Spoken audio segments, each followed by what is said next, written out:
안녕하세요 여러분. 문제 있는 태도와 습관을 고쳐주는 양승진 선생님입니다. 자, 오늘은 특별하게 선생님이 이렇게 앉아서 여러분 캐스트에 나오게 됐습니다. 며칠 전에 선생님이 그 새 소식란에 분석 보고서를 올렸거든요. 시즌1 우리 완료돼서 데이터가 다 나와가지고 이제 선생님 종합을 해서 여러분들에게 뭐 오답률, 등급컷 다 안내를 했으니까 그거 꼭 참조해 주시고요. 그런 거에 대해서 이제 되게 인상 깊었던 문제들 뭐가 있었을까? 미래형 문제, 왠지 수능에 이건 꼭 기억해야 될 것 같은 경험이 되게 소중한 문제일 것 같은 거, 뭐 그런 류의 문제. 아무래도 선생님 이렇게 캐스트에서 안내를 하면 여러분들이 한 번 더 볼 거라서, 네, 그래서 오늘 이 자리를 마련했고요.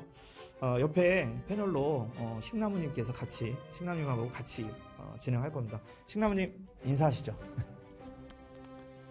안녕하십니까. 양승진 수학연구실에서 식나무를 맡고 있는 식나무입니다. 네. 네. 네, 여러분 다들 아시죠? Q&A에서도 볼 거고, 네, 여기저기서 거의 모든 걸 다 일당100 같은 느낌의 전천후 모든 걸 다 같이 선생님이랑 하고 있는, 그래서 밤샘도 선생님이랑 가장 같이 많이 하고 있고요. 네. 그래서 가장 문항에 대한 선생님이랑 같은 생각을 갖고 리뷰도 같이 해보고 이런 작업이라서 같이 패널로 참여하게 됐습니다. 그리고 또 하나의 패널, 그치? 여기 깜짝 제니도 듣고 있니? 제니 앉아. 저기 화면 봐봐. 제니 화면 봐봐. 아빠 보지 말고. 자자자. 저기 화면 나오나요? 네. 아니야. 그냥 가만히 있으면 돼 넌. 짖지만 않으면 돼. 네. 그렇게 해서 한번 들어가 보도록 하겠습니다. 네. 우선 먼저 그 등급컷과 오답률은 그 선생님 세소식에서 확인을 해주시면 좋을 것 같고요. 일단은 선생님께 먼저 질문을 드릴게, 수업을 하시면서 그 생각보다 학생들이 이런 문제들을 좀 많이 틀렸다라고 생각하는 문항들이 어떤 것이 있을까 이제 궁금해서 여쭤보겠습니다. 네, 그러니까 뭐 해설 강의 하면서 오답률고 깜짝 놀랐던 문제는 이제 뭐 어려운 문제, 좋은 문제 뭐 많이 틀리는 건 예측하고 있는 건데, 그러지 않았던 문제 중에 갑자기 오답률이 확 예상외로 오답률이 높았던 문제들이 있거든요. 네, 회차별로 있는데 일단 1회차에서는 10번이 그랬던 것 같아요. 10번이. 예, 단순 그냥 로그 부등식 문제였는데 진술 조건 챙겨가지고 로그 부등식 풀면 되는 문제거든요. 근데 이상하게 오답률이 높더라고요. 네, 그러니까 이유가 있겠죠. 네, 그 이유가 있을 텐데 그런 부분들이 생각보다 그러니까 로그 부등식이라 하더라도 어떻게 정리하느냐.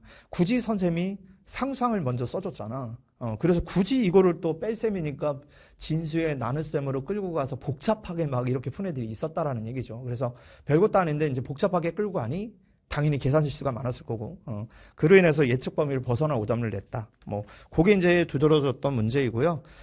그리고 이제 선택 과목도 있었어요. 선택 과목도, 학통에서 26, 미적분에서 26, 있었는데, 그것도 한번 문항을 봐보면, 학통 26번은요, 그냥 여사건 문제거든. 풀이가 한 줄이야. 근데 오답률이 높아요. 왜? 집합이 어려워서. 집합이고 또 부분 집합 다루고 이러다 보니까 그런 어떤 어색함? 이런 게 이제 오답률에 영향을 끼쳤던 것 같고요. 그리고, 예, 미적분 26번도, 그죠? 미적분 26번도 단순 부피 문제거든. 부피 문제를 우리가 틀리면 됩니까? 아니라는 걸 알지만 현실은 오답률이 있었어요. 왜 그런 거예요? 왜 그러냐면, 역시 피적분 함수 자체가 맨날 그냥 분수꼴 함수 적분하는 건데, 그게 뭐 x분의 1 같은 건 되게 잘하잖아요, 여러분. x 더하기 1분의 1 같은 건 잘하는데 2차식의 경우 생각보다 계산 실수를 하더라는 얘기야. 그런 거 주의해야겠죠. 그런 문항들이겠지. 그래서 크게 보면 1회에선 요 정도 뽑을 수 있을 것 같고요. 그리고 이해가 좀 많아. 이해가 그러니까 예상했던 것보다 사실 실수가 많아서 결국은 틀린 것들이 좀 많은 회차였던 것 같아요. 그 중에 이제 대표적인 문제가 19번이죠. 네, 19번 문제 보시면 역시 절대값을 포함한 그냥 방정식 근의 개수 따지는 문제인데, 하나가 음근, 하나가 양근, 뭐 이런 거잖아. 근분리의 개념이거든. 근데 이거를 또 그지 그냥 또 절대값에서 또 꺾으면서 또 이렇게 막 움직이다 보면 헷갈리기 시작하거든요. 그런 거 아니잖아, 그죠? 언제나 방정식을 풀 땐 식의 병합과 분리, 간단한 거. 그지? 그러니까 당연히 이 경우는 뭐라고요? 뭐라고 아니야. 제니가 아니래요. 뭐라는 거야? 그냥 그 절대값을 포함한 경우에 절대값을 그냥 통으로 그려서 빠를 때도 있지만 때로는 그냥 절대값 푸는 거야. 절대값 x가 3이면 x는 프라마이너스 3인 거잖아요. 그런 것처럼. 그죠? 그래서 굳이 절대값을 어렵게 그려서 문제를 풀 필요가 없다. 그래서 그 교훈이 되게 컸던 것 같아요. 그런 부분들이. 그죠? 그러니까 어려운 문제는 아닌데, 그런 부분들. 그게 일단, 또 보였던 문제이고요. 그리고, 네, 선택 과목 3점짜리가 2회차가 다 오답률이 높아요. 별것도 아닌데. 그러니까 확통도 그랬고, 네, 미적분도 그랬고, 기하는 뭐 잘하고 있어요. 네. 표본이 워낙에 작아서 실수가 이렇게 뭐가 실수인지 이런 게 잘 드러나지 않습니다. 기하의 경우는 그죠? 자, 학통은 네, 26번, 네, 기준 잡고 분류, 그리고 27번, 네, 통계 문제죠. 네, 그래서 요거는 좋았던 것 같아. 27번은 사실은 문제 속에 통계에서 주어진 문제 속 숫자가 뭘 의미하는가를 엿볼 수 있는 문제였잖아. 그러니까 이 문제는 개념적으로 굉장히 중요한 문제고요. 반드시 여러분 공부하고 들어가야 됩니다. 그거 좀 강조를 드리고요. 그리고 미적분도 26번, 27번이 둘 다 오답률이 있어요. 네. 그래서 26번은 전형적인 그냥 네, 치환적분, 부분적분 동시에 물은 문제이고 사실 실수만 안 했으면 어려운 문제는 아닌데 오답률이 있어요. 그리고 27번도, 결국 형태를 요렇게 물으니까, 은근히 또 계산 실수가 벌어지다는 얘기죠. 네, 그런 것들. 그래서 아래 n승을 포함한 극한값의 계산은 언제나 절대값을 1을 기준으로 분류하라. 그런데 그런 알들이 여러 개일 때는 이제 또 그거를 또 크기 비교를 해야 되는 거, 그런 거 잊지 않으면 되겠죠. 네. 그렇게 해서 이해가, 네. 그런 문항들이 있었고요. 그리고 이제 3회는 선생님이 뭐라 그랬어? 가장 수능과 유사한, 그지? 수능과 아주 유사해서 확실히 적어요. 예측했던 것보다 적은 게 일단은 눈에 띄는 게 3번이야. 3번이 오답률이 높아요. 그러니까 간단한 그냥 삼각함수에 대한 각변환이고 4분면에 위치했다는 부호 판별인데 여기서 또 실수를 많이 하더라. 그러니까 주의를 좀 해주셔야 될 것 같고요. 그리고 9번도 마찬가지. 공통 9번에서도 결국은 사인 3x를 기준으로 근의 합을 구하라 그랬더니 이것도 역시나 그지 아마도 사인 3x를 그리지 않고 통으로 그려서 뭔가 그 관계 파악을 하려고 했다가 좀 그죠 실수가 벌어진 것 같아. 그래서 오답률이 예상했던 것보다 높았다. 네, 이번에는 선생님께서 생각하시기에 이제 생각보다 학생들이 좀 잘 풀었다라고 생각하는 문항이 어떤 것이 있을지 여쭤보겠습니다. 그런 문항이 있을 리가 있나요? 예상했던 것보다 아이들이 잘 맞췄다. 쉽지 않습니다. 근데 다행히도 있긴 있어요. 네, 있긴 있습니다. 네, 그 중에 하나가 1회 11번. 네, 1회 11번이 뭐 사실은 뭐 좋은 문제거든. 멋진 문제거든요. 네, 개형 초론에 대한 멋진 문제인데 이제 요런 정도는 이제 아이들이 잘하는 것 같아요. 잘하는 것 같고 그리고 이해도 13번하고 14번이 그죠? 13번, 14번이 그래도 맨날 그저 x가 a로 가는 것과 x가 무한대로 가는 거를 종합하다가 선생님이 이제 거꾸로 둘 다 특정한 숫자로 가는 걸로 조합을 해봤잖아요. 그리고 그 안에서 또 개형 추론을 했거든. 그래서 생각보다 애들이 여기서 헷갈려 하겠다라는 생각이 있었는데 예상보다 잘 풀었어요. 그리고 14번도 뭐 언제나 상가함수 도형 문제는 오답률이 높거든요. 근데 2회차에서의 14번은 또 애들이 잘 풀었더라고요. 예상했던 것보다 잘 풀었고요. 그리고 3회에도 똑같이 11번이 있습니다. 11번이. 네, 11번이 보시면 이것도 그지 개형 추론이죠. 네. 개형인데 정해졌어. 개형이 정해졌고 결국은 이제 어쨌거나 낯선 함수니까 낯선 함수 넓이 GT를 이제 계산하는 건데 그래도 예상했던 것보다 11번 치고는 오답률이 거의 없거든요. 거의 없어. 그래서 그런 건 이제 아이들이 잘하고 있다라고 생각이 듭니다. 네, 선생님께서 이제 오답률에 대해서 이제 얘기를 해주셨는데요. 저도 현장에서 질문을 받다 보니까 이제 2회 17번 같은 문항들에 대해서 이제 학생들이 이제 질문을 좀 하는 경우가 있었어요. 저거를 다 전개해서 계산을 했는데 이게 맞냐라고 물어보는 친구가 있었는데 선생님의 행동 영역 중 하나죠. 그 수열은 재배열을 하라. 항상 재배열을 꼭 기억해 주셨으면 좋겠습니다. 네, 다음으로는 이제 베스트 픽 시간인데요. 저희 연구원들이 고른 베스트 픽은 이제 저희 새 소식에 다 정리가 되어 있는데요. 새 소식에 안내 드린 대로 양승진 선생님의 양승진의 베스트 픽은 어떤 것인지 이제 한번 여쭤보도록 하겠습니다. 네, 선생님께서 생각하시는 양승진의 베스트 픽 하나씩만 알려주시면 좋을 것 같습니다. 네, 문제가 뭐 다 좋아서 네, 다 좋은데 아무래도 선생님이 선택하는 건 좀 미래형. 왠지 이제 우리가 물론 선생님이 이제 적중을 목표로 우리가 이런 낯선 모의를 풀어보는 건 아니죠. 네, 그러니까 적중은 수능이 끝나고 났더니 우연찮게 적중이 될 수는 있어. 네, 그럴 수는 있지만 우리가 공부하는 입장에선 야 선생님이 적중을 많이 시켰으니까 선생님 거 열심히 하면 돼. 이건 아니잖아요. 물론 팩트이긴 해. 근데 그게 우리의 목적이 될 수는 없다는 얘기야. 그래서 일단 선생님 생각으로는 왠지 평가원이 이런 류의 문항을 미래 버전에 낼 것 같은 거 그런 문항들이 상당수 있었는데 그중에 이제 베스트를 좀 뽑아보자면 일단 1회차에 14번이 있습니다. 네, 1회차에 14번. 네, 진보해 보이긴 했지만 기존에 좀 뭔가 다른 형태의 어떤 함수였죠. 네, 그거를 이제 어떻게 하는가. 자세한 얘기는 또 스포일러가 될 수 있으니까 선생님이 번호 때만 찍어 드릴게요. 그리고 이제 선택 과목에서 너무 멋졌죠, 사실. 그죠? 아마 여러분 풀 때 그렇게 고생했는데 해설 강의 듣고 좀 깜짝 놀랐을 것 같아. 미적분 28번. 네, 역함수를 또 이런 식으로 포장을 하니까 또 달라 보이더라. 뭐 그런 게 있었던 것 같고요. 근데 왠지 그런 걸 평가원이 할 것 같은 거야. 네, 그런 느낌이 있고요. 그 다음 2회차는 뭐니 해도 뭐 당연히 22번이겠죠. 올해 가장 큰 화두. 지로함수에 대한 22번 버전. 선생님이 2회차에도 3회차에도 안내를 드렸는데 3회차 22번 너무 중요한데 이제 연구원님께서 뽑았더라고요. 네, 우리 식남님께서 이미 뽑아서 너무 중요하고요. 그리고 이제 2회차 22번도 이런 식의 어떤 그죠? 외접원이라는 어떤 보이지 않는 포장 기술을 끄집어내서 지로함수에 대한 그래프에서 교체 문표겠죠? 교점을 최소의 문자로 표현하라. 근데 22번급으로 이런 류의 문제가 흔치 않았거든. 흔치 않았고 그래서 올해 수능에서 여러분 반드시 경험하고 넘어가야 되는 문제일 것 같아요. 2회차도 3회차도 둘 다 네, 그 안내를 드리고요.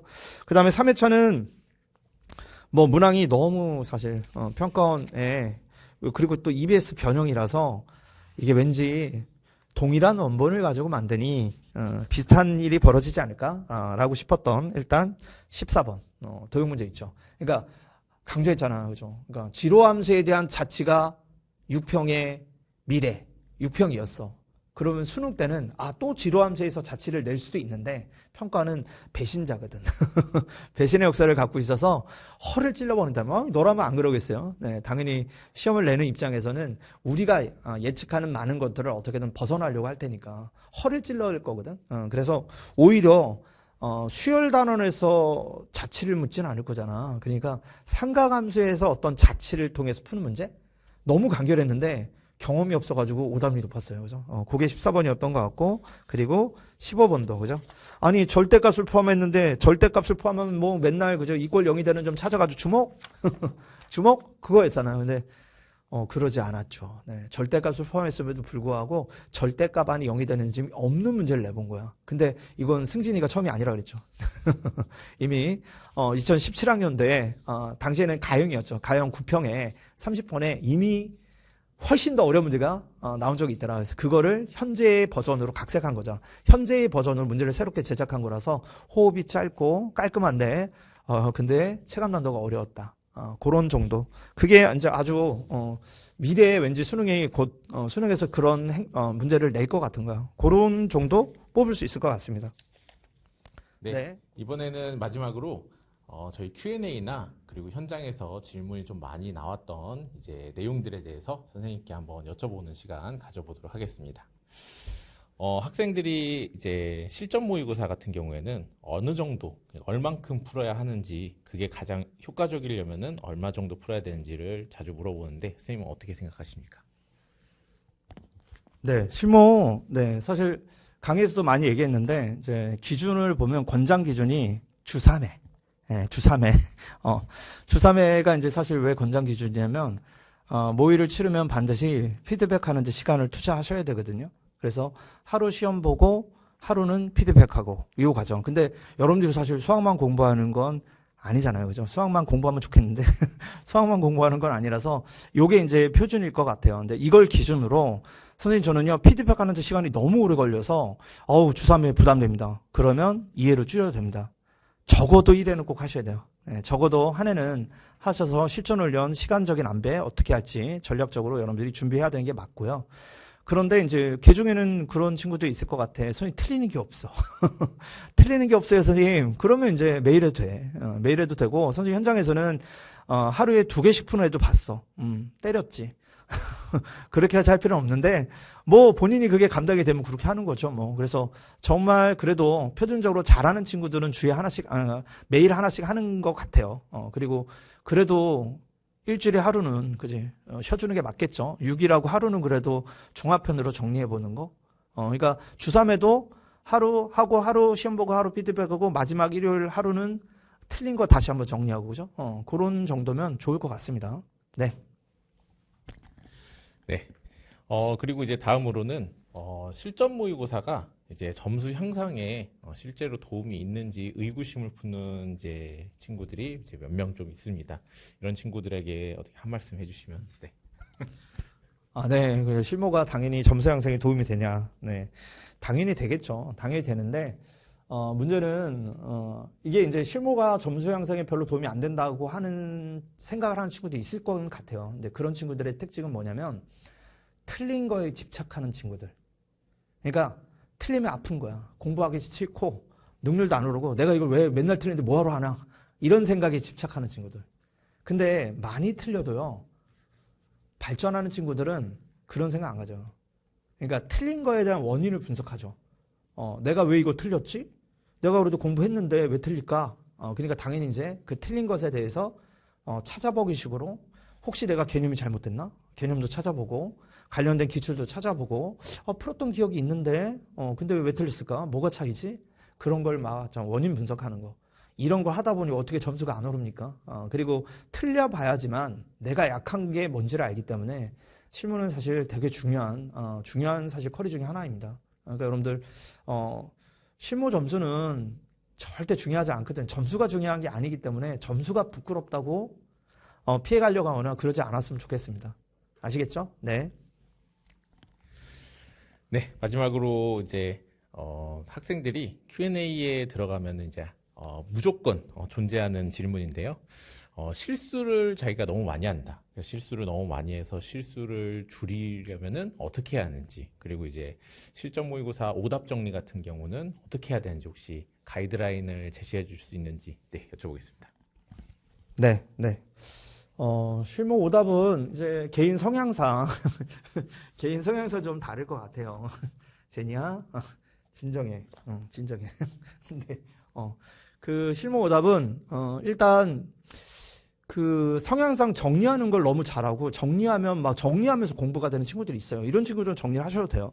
근데 성향상 정리라는 거에 대해서 나는 뭐 정리하는데 시간 투자하는 게 아깝다. 그래서 나는 그냥 원본 그대로 유지할 거고 복습할 때도 원본을 또 찾아보기 식으로 할 거다. 그래서 그냥 원본 자체의 정리를 잘해줄 거다. 뭐 그것도 나쁘지 않을 것 같아요. 그것도 좋거든요. 그래서 그거는 여러분 성향상 좀 해주시면 될 것 같고 한 가지 선생님이 제안을 드리는 건 봉투 활용법이에요. 그러니까 모의고사 봉투 있잖아요. 여러분들 그냥 사실 특히 이제 실수 코드에 대한 봉투 그리고 또 하나는 내가 몰라서 틀린 거에 대한 봉투 이렇게 봉투 2개 정도 마련해서 그냥 복사해 놓는 거예요. 그냥 그 한 팩 더 이쁘게 뭐 이런 것도 뭐 오리고 붙이고 이런 거 아니고요. 그냥 복사만 해서 그 봉투에다 담아 놓는 거예요. 그래서 실수 봉투 담아 놓고 하나는 틀린 거 공부해야 될 게 많은 거 봉투 하나에 담아두고 그래서 틈나는 대로 꺼내보면 돼요. 틈나는 대로 꺼내보고 다시 풀어봤는데 이게 왜 있어? 이게 왜 봉투에 있지? 너무 쉬운데? 그럼 봉투에서 빼면 돼요. 근데 다시 풀었는데도 아리송해요. 그럼 다시 봉투에 넣고요. 이런 방식으로 하면 될 것 같고 실수 봉투는요. 11월 달에 활용하셔야 돼. 그렇게 모아놓은 걸 11월 달에 패턴이라는 게 보이게 돼요. 봉투 안에 들어간 당신이 실수했다라고 생각하는 것들이 모아져 있거든요. 그러면 패턴이 있어. 그러니까 그리고 그걸 11월 달에 여러분들이 자주 봐주면 했던 실수는 수능 때 안 합니다. 그래서 되게 효과가 좋으니까 그거를 좀 추천드리고 싶고요. 물론 그럼에도 불구하고 수능장에 갔는데 한 번도 해본 적이 없는 실수를 경험해 볼 수는 있어. 그건 뭐 어쩔 수 없어. 네가 잘못한 거야. 당신이 잘못한 거죠, 그거는. 예. 그 대신 한 번 했던 실수는 다시 안 한다라는 관점으로 접근을 해야 될 거예요. 그래서 그런 용도로서는 봉투를 좀 활용해 주면 좋겠다. 네. 그렇게 네. 답변을 마무리하고요. 네, 오늘 준비한 거는 여기까지 준비를 했고요. 오늘 캐스트는 그렇게 해서 선생님이 처음으로 앉아서 싱나무님과 같이 네, 진행을 해봤고요. 네, 다음번 캐스트에서 또 선생님이 또 어떤 거 들고 올지 기대해 주세요. 네, 오늘은 여기까지 하고요. 같이 인사하고 마무리 짓도록 하겠습니다. 네, 네, 인사하죠. 바이바이. 네.